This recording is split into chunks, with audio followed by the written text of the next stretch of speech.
Dual oats. ఇది ఒక 50 లక్షలు పోతాయి, 1.5 కోట్లు పోతాయి. అప్పుడు 4 కోట్లలో 2.5 కోట్లు ఓటర్లు అవుతారు. మరి దీనికి ఏంటి పరిష్కారం? ఇది ముందు తేల్చాలి. అంటే సరప్రభావం ఆంధ్రప్రదేశ్ మీద చాలా ఎక్కువగానే ఉంటదా సార్? దారుణంగా ఉంటది. కానీ ఇప్పుడు ఎన్నికల సంఘం వాళ్ళు చెప్పాలి, లేదా వీళ్ళ మేనేజ్మెంటల్ స్కిల్స్ డిఫరెంట్ కదా మన వాళ్ళకి, తిమ్మిని బమ్మింగ్ చేయగలరు కదా. అక్కడ ఓటు కాదు ఇక్కడే అని పెడతారా? ఇవన్నీ అంటే అలా మేనేజ్ చేసినా రేపు పొద్దున్న తెలంగాణలో చూసుకున్నప్పుడైనా అప్పుడైనా ప్రాబ్లం అవుతుంది. అక్కడ ఓటు అన్నా తీసేయాలి. అప్పుడు అదే అంటున్నాను. అక్కడ ఓటు తీస్తే అక్కడ ఎఫెక్ట్, ఇక్కడ ఓటు తీస్తారా? అతి పెద్ద సమస్య ఆంధ్ర విషయమే వస్తుంది. తెలంగాణ వాళ్ళు ఇక్కడికి వచ్చి ఉండేవాళ్ళు ఎవరు లేరు కదా పెద్దగా. ఆంధ్ర వాళ్ళే దేశంలోని అనేక ప్రాంతాల్లో ఉన్నారు.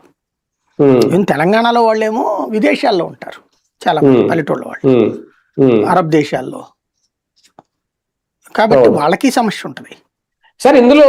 అంటే ఓకే, దీన్ని ఓట్లు ఏరివేత లేదంటే ప్రక్షాళన ఏమనుకున్నా సరే, ఎక్కువ శాతం అంటే హైదరాబాద్ లో ఉండే ఓట్ బ్యాంక్ చూసుకున్నా ఈ పార్టీకి పర్టికులర్ గా ఆంధ్రప్రదేశ్ లో ఎక్కువ శాతం తగ్గిపోద్ది అని అనుకోవడానికి ఏదైనా ఉందా? అట్లాగా ఇదివరకు అయితే అనుకునేవాళ్ళం, కానీ ఇప్పుడు లేదు. అట్లాగా ఇద్దరిది సమానమే. ఎందుకంటే ఇదివరకు అయితే గనక ఎక్కువ మంది టీడీపీ అభిమానులు ఉండేవాళ్ళు, కూకట్పల్లి అట్లాంటి కాన్సెప్ట్లు చూస్తే. తర్వాత